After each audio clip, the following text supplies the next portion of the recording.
இல்லாத ஒரு நிலை பெற்றார். ஏன் வாராகிக்கு உண்மத்தம் பைரவருக்கு உண்மத்தம் அப்படின்னா, இந்த உண்மத்த பைரவர் 64 பைரவர்ல உண்மத்த பைரவரையும் 64 வாராகில இந்த உண்மத்த வாராகி யார் வழிபாடு பண்ணாங்களோ அவங்க வாழ்க்கையில ஏதாவது ஒரு இடர்பாடுகள் வந்தா அதை கலையிற வரைக்கும், அதாவது அந்த பிரச்சனை தீர்ற வரைக்கும் அம்பாள் பைத்தியம் ஆயிடுவார். ஐயோ என் குழந்தைக்கு இந்த மாதிரி சிரமம் வந்துச்சு, என்னோட பக்தருக்கு இந்த மாதிரி வந்துச்சுன்னு சொல்லிட்டு அவ அந்த நிலைக்கு போயிடுவாள். அதாவது நமக்கு ஒரு பிரச்சனைனா நம்ம பிரச்சனையை அவ பிரச்சனையா எடுத்து அம்பாள் நினைச்சிட்டு அதை தீர்க்கிற வரைக்கும் அவருக்கு தூக்கம் வராது. அப்பேற்பட்ட அந்த உண்மத்தமான நிலைக்கு தான் உண்மத்த வாராகி சொல்றாங்க. இந்த உண்மத்த வாராகி தான் இந்த மாதிரினா அவரோட இணையா வரக்கூடிய உண்மத்த பைரவரும் அதே தான். 64 பைரவர்ல யோகினிகளா வரக்கூடியவர் இந்த உண்மத்த வாராகி. அதே மாதிரி எத்தனையோ கோடி தெய்வங்கள் இருக்கக்கூடிய ஒரு மதம் எது அப்படின்னு பார்த்தா நம்ம இந்து மதம். ஒரு குரங்கு அணிந்து சிவபெருமானுக்கு பூஜை பண்ணுவாங்க, பூஜை பண்ணும். அப்படி பூஜை பண்ண இடம் தான் குரங்கனின் கூட்டம். மனுஷாளுக்கு பண்ணா அது கல்யாணம், தெய்வங்களுக்கு திருவுருவங்களுக்கு பண்ணும்போது அது திருக்கல்யாணம். இந்த திருக்கல்யாண வைபவம் அப்படின்னா அது யார் நினைச்சாலும் பண்ணிட முடியாது, எப்படி நினைச்சாலும் பண்ணிட முடியாது. இந்த திருக்கல்யாணம் பார்க்கறதுக்கு ஒரு கொடுப்பனை இருக்கணும், இந்த திருக்கல்யாணத்தை கலந்துக்கிறதுக்கு ஒரு கொடுப்பனை இருக்கணும், இந்த திருக்கல்யாணம் செஞ்சு வைக்கிறத ஒரு கொடுப்பனை இருக்கணும். ஏன் அதை சொல்றோம்னா, நம்ம தாய் தகப்பனுக்கு அதுதான் கல்யாணம் பண்ணக்கூடிய பாக்கியம் நிறைய பேர் இருக்காங்க. சில பேரால பண்ண முடியும், பண்ண முடியாது. ஆக இந்த உலகத்தோட தாய் தகப்பனா அன்னையப்பனா இருக்கக்கூடிய எம்பெருமான் எம்பெருமானுக்கு சொருபமா இருக்கக்கூடிய அந்த காமேஸ்வரன் காமேஸ்வரியா இருக்கக்கூடிய காமாட்சி ஏகாம்பரநாதனா இருக்கக்கூடிய என் அன்னை வாராகிக்கும் உப்பத்த பைரவருக்கும் தெரிஞ்சுக்கலாம். ஆக எந்த ஒரு தெய்வ பிம்பங்களுக்கு எந்த ஒரு தெய்வங்களுக்கு என்ன நாமாவளி இருக்க திருக்கல்யாணங்கள் நடத்தினாலும் அது காமேஸ்வரன் காமேஸ்வரன் தான். அது யார் அப்படின்னா இந்த பராசக்தி பரம்பொருள் தான். இந்த பராசக்தி அப்படின்றவர் இங்க இருக்கக்கூடியவர் லலிதா பரமேஸ்வரி, ராஜராஜேஸ்வரி, அதே மாதிரி சோழசின்னு சொல்லப்படக்கூடிய அப்பா. இந்த அம்பாளுக்காக வேலை செய்யக்கூடியவர் தான் மற்ற எல்லா தெய்வங்களும். இப்பெல்லாம் நீங்க எல்லாரும் என்ன பாக்குறீங்க அப்படின்னா நான் சொல்றதை கேட்குறீங்க. அப்போ யார் ஒருத்தர் சொல்றதை கேட்கிறாங்களோ அப்ப எல்லாமே அவங்கள நோக்கி தான் பார்ப்பாங்க. ஆக எல்லா தெய்வங்களும் கிழக்கு நோக்கி இருக்கும். ஏன்னா உத்தரவு கொடுக்கக்கூடிய அம்பாள் மேற்கு நோக்கி இருப்பாங்க. அதனாலதான் நம்ம அம்பாள் வாராகி மேற்கு நோக்கி அமைச்சிருக்கோம். இந்த கோவில்ல இந்த மேற்கு நோக்கி அமைக்கக்கூடிய உள்ள இன்னொரு விஷயம் என்னன்னா இந்த மகர வாசல்னு பேரு.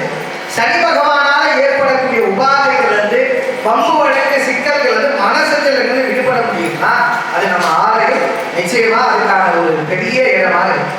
ஆக இந்த ஒரு சனம் இந்த வாராகின்றவர் இந்த லலிதா பரமேஸ்வரி பராசோரசி 5 தொழில் செய்யக்கூடிய படைத்தல் காத்தல் அழித்தல் நமக்கு தெரியும். இது இல்லாமல் படைத்தல் காத்தல் அழித்தல் அருள் மறைத்தல் 5 தொழில் செய்யக்கூடியவர் அம்பாள்.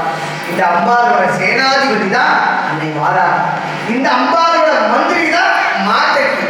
இன்றைய எத்தனை பேர் பச்சை கலர் வஸ்திரம் கட்டிருக்கீங்க? அப்படியே கொஞ்சம் கிரீன் ஷேடு அப்படியே கொஞ்சம். ஏன்னா எல்லா நாளுமே இன்னைக்கு பச்சை கட்டுறது ரொம்ப விசேஷம். ஏன்னா இன்னிலிருந்து 9 நாளைக்கு நவராத்திரி. என்ன ராத்திரி? நவராத்திரி. யார் நவராத்திரி அப்படின்னா ஷியாமலா நவராத்திரி, மாத்தங்கி நவராத்திரி நம்ம சொல்ல முடியும். ஒரு மனுஷன் வாழ்க்கையில தன்னோட இலக்கை ஆங்கிலத்தை எய்முன்னுவாங்க. ஆக தன்னோட வாழ்க்கையில அந்த எய்முன்னு சொல்லப்படக்கூடியது அடையணும்னா அவன் வாயில உச்சரிக்க வேண்டிய ஒரு பீஜம் 5.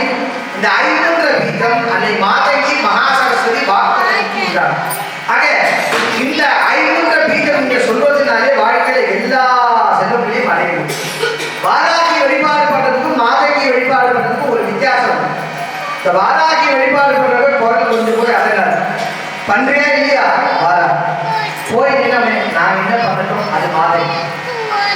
இந்த மாதங்கி உபாசனை பண்றவங்க மாதங்கி பூஜை பண்றவங்க எல்லாருக்குமே இந்த கிரீனிங் சைட் பண்றவங்க, பள்ளி கல்லூரி தாளாளர்கள், அதே மாதிரி கசடர் ஆபீசர், விவசாயம் இதை சார்ந்து நிறைய வேலைகள் ஆகும்.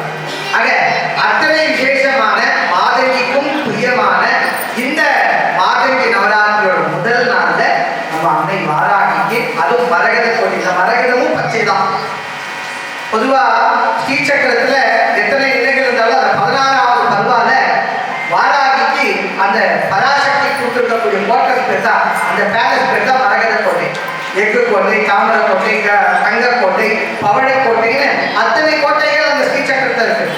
அந்த ஸ்ரீசக்கரத்துல வாராகிக்குன்னு கொடுத்துருக்கக்கூடிய அந்த கோட்டைக்கு பேர் தான் மரகத கோட்டை. நிறைய பேர் அதுதான் மரகத கோட்டை. இந்த மரகத கோட்டைங்கிறது ஸ்ரீசக்கரத்துல அந்த பராசக்தி வாராகிக்கு கொடுத்துருக்கக்கூடிய இடத்துக்கு பேர் மரகத கோட்டை. அதனாலதான் அந்த இடம் ரொம்ப விசேஷம். அத நம்ம வீட்டுல 1000 தான் நீங்க பேலஸ்லயே போய் தங்கினாலும் உங்க வீட்டுல போய் தங்கி தூங்குற மாதிரி ஒரு மன திருப்தி வராது. அதனால அம்மாவுக்கு இது அந்நியம்னு இருக்கக்கூடாது, இது உங்க வீடா இருக்கணும்ன்றதுக்காக தான் அம்மாவுக்கு அம்மா இது மரகத கோட்டை, இது உருவான இடம் தான். என்னதான் மகாராணியாவே இருந்தாலும் இந்த லலிதா பரமேஸ்வரி சோழசி பராபட்டாரிக்கா அம்மா நீ பெஸ்ட். பெரிய பிரதமராகவே இருந்தாலும் எங்க வீட்டுக்கு அவர் யாரு கெஸ்ட், அது ஓனர் நம்ம தான் அப்படின்ற மாதிரி இங்க பொறுத்த வரைக்கும் அன்னை வாராகி தான் பிரதானம். அதனாலதான் அவருக்கு கருங்கல் விக்கிரகம். அந்த விக்கிரகம் ராகு தாற்பது. எப்படி செம்புக்கு செவ்வாயும் இரும்புக்கு சனி பகவானும், அந்த மாதிரி கருங்கல் அப்படின்னா அது ராகுவோட உருவம். அதனால இந்த கருங்கல் பின்பற்றலை போய் எந்த தெய்வங்களை வழிபாடு பண்ணாலும் மனசஞ்சலங்கள் நீங்கும், குழப்பமான மனநிலை தீரும். இதெல்லாம் பெரியவங்க யோசிச்சு நிறைய விஷயங்கள் சொல்லியிருக்காங்க. இந்த ஒரு நாள் ரொம்ப விசேஷமான நாள். இந்த 12 ஆண்டு காலம் பூர்த்தியாகி இன்னைக்கு 13வது ஆண்டு காலத்துக்கு நம்ம காலையில் எடுத்து வச்சிருக்கோம்.